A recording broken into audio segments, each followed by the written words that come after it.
நிகழும் ஸ்ரீ மங்களகரமான குரோதி ஆண்டு ஆடி மாதம் 16ஆம் தேதி வியாழக்கிழமை அன்று துவாதசி திதியில் மிருகசிரிசம் நட்சத்திரத்தில் வியாகாதம் நாமயோகத்தில் தைத்தூலம் கர்ணத்தினில் மகா பிரதோஷம் கூடிய நன்னாளில் இந்த மகத்தான ஆகஸ்ட் மாதம் பிறக்கிறது. இம்மாத கிரகநிலை என பார்த்தால் ரிஷபராசியில் குரு பகவானும் செவ்வாய் பகவானும், கடகராசியில் சூரிய பகவானும் புதன் பகவானும், சிம்ம ராசியில் சுக்கிர பகவானும், கன்னிராசியில் கேது பகவானும் உள்ளனர். கும்பராசியில் சனி பகவான் வக்ர நிலையில் உள்ளார். மீனராசியில் ராகு பகவான் சஞ்சாரம் செய்கின்றார். இம்மாத கிரக பெயர்ச்சி என எடுத்துக்கொண்டால் ஆகஸ்ட் மாதம் 1ஆம் தேதியே சுக்கிர பகவானின் பெயர்ச்சி சிம்மத்தில் நடைபெறுகிறது. ஆகஸ்ட் 17ஆம் தேதி சூரிய பகவான் சிம்ம ராசிக்கு பெயர்ச்சியாகின்றார். ஆகஸ்ட் மாதம் 26ஆம் தேதி செவ்வாய் பகவான் மிதுன ராசிக்கு பெயர்ச்சியாகின்றார். ஆகஸ்ட் மாதம் 26ஆம் தேதி சுக்கிர பகவான் கன்னி ராசிக்கு பெயர்ச்சியாகின்றார். இம்மாதம் 31ஆம் தேதி புதன் பகவான் சிம்மத்திற்கு பெயர்ச்சியாகின்றார். இந்த கிரகங்களின் சஞ்சாரம் மற்றும் இடப்பெயர்ச்சியால் உங்கள் ராசிக்கு இம்மாதம் என்னென்ன பலன்கள் கிடைக்கப் போகின்றது என்பதனையும், அசுப பலன்கள் ஏற்படுமாயின் ராசிக்காரர்கள் செய்ய வேண்டிய பரிகாரம் என்ன, வழிபட வேண்டிய தெய்வம் யார் என்பதனையும் காண்போம்.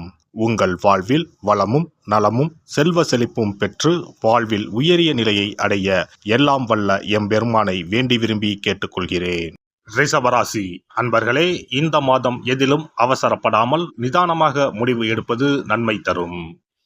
உடல் ஆரோக்கியத்தில் முன்னேற்றம் ஏற்படும். மனதில் இருந்த குழப்பம் கவலை நீங்கும். தைரியம் உண்டாகும். வீடுமனை சம்பந்தமான காரியங்கள் அனுகூலம் தரும்.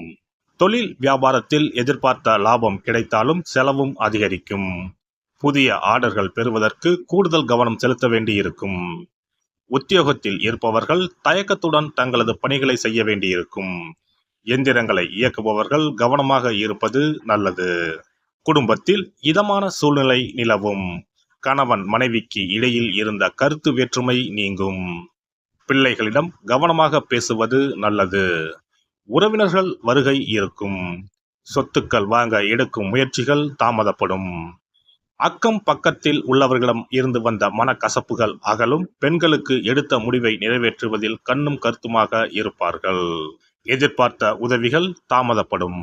மாணவர்களை பொறுத்தவரை கல்வியில் வெற்றி பெற மிகவும் கவனமாக பாடங்களை படிக்க வேண்டும். மனக்குழப்பம் நீங்கி தெளிவான சிந்தனை மேலோங்கும். கலைத்துறையினருக்கு சில அத்தியாவசிய தேவைகளுக்கு செலவு செய்ய பண பற்றாக்குறையை சந்திக்கலாம். சனி சஞ்சாரத்தால் ஒரு பிரச்சனை முடிந்ததும் இன்னொரு பிரச்சனை உருவாகலாம். அரசியல் துறையினருக்கு எடுத்த காரியங்களில் உடனே வெற்றி ஏற்படும். சில காரியங்களில் தாமதமாக வெற்றி உண்டாகும். உங்கள் விடாமுயற்சிதான் உங்களுக்கு வெற்றியை தேடித்தரும். பழகும் நண்பர்களை எடை போட முடியாது. நட்சத்திர பலன்கள். கார்த்திகை நட்சத்திரம். இந்த மாதம் கடந்த காலத்தில் உங்களை விட்டு சென்றவர்கள் விரும்பி வந்து சேர்வார்கள். உறவு பலப்படும். தொலைபேசி தொடர்பு மூலமாக சில புதிய தொழில் ஒப்பந்தங்களை ஏற்படுத்தி லாபம் தேடும் முயற்சியில் ஈடுபடலாம். குடும்பத்தில் மகிழ்ச்சிக்கு குறைவு இருக்காது. சுப நிகழ்ச்சிகள் நடைபெறும். ரோகிணி நட்சத்திரம். இந்த மாதம் சில அத்தியாவசிய தேவைகளுக்கு செலவு செய்ய பண பற்றாக்குறையை சந்திக்கலாம். ஒரு பிரச்சனை முடிந்ததும் இன்னொரு பிரச்சனை உருவாகலாம். ஆனாலும் மகிழ்ச்சியாக இருப்பீர்கள். உங்கள் பிரச்சனைகள் எவ்வளவு இருந்தாலும் தோல்வியும் தோய்வும் இல்லாமல் சமாளித்து ஜெயிக்கலாம். மிருகசிரிசம் நட்சத்திரம். இந்த மாதம் எடுத்த காரியங்களில் உடனே வெற்றி ஏற்படும். உங்கள் விடாமுயற்சிதான் உங்களுக்கு வெற்றியை தேடித்தரும். பழகும் நண்பர்களை எடை போட முடியாது. வெளுத்தது எல்லாம் பால் என்று நம்பும் உங்கள் பெருந்தன்மையை கொஞ்சம் ஒதுக்கி வைக்கவும். வெள்ளிக்கிழமை அன்று அம்மனுக்கு அர்ச்சனை செய்து வணங்க கஷ்டங்கள் நீங்கி வாழ்வில் சுகம் உண்டாகும். சிறப்பு தொகுப்பு. கண் திருஷ்டிகள் அகன்று தடைப்பட்டு கொண்டிருக்கும் காரியங்கள் நிறைவேற செய்ய வேண்டிய பரிகாரம் என்ன என்பதனை பற்றி காண்போம்.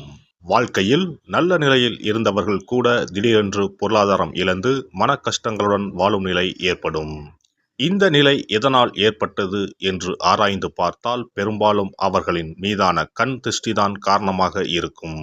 கல்லடி பட்டாலும் கண்ணடி படக்கூடாது என்று சொல்வார்கள் அல்லவா, அது உண்மைதான். இது போன்ற பிறரின் பொறாமை கொண்ட கண் திருஷ்டியினால் பலரின் வாழ்க்கை சிரமத்திற்கு ஆளாக நேரிடும்.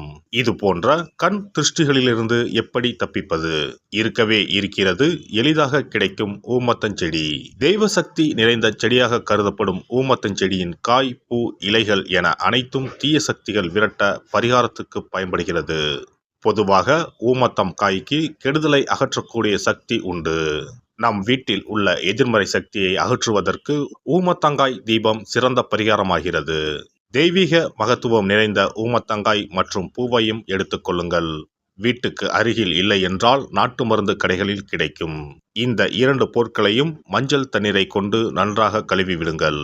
சிறிது நேரம் அவற்றிலுள்ள ஈரம் போக ஆறவிட்டு பிறகு அவற்றை ஒரு மஞ்சள் துணியில் குலதெய்வத்தை வேண்டி ₹1 நாணயத்தோடு சேர்த்து முடிந்து வீட்டின் நிலைப்படியில் கட்டி தொங்க விடுங்கள்.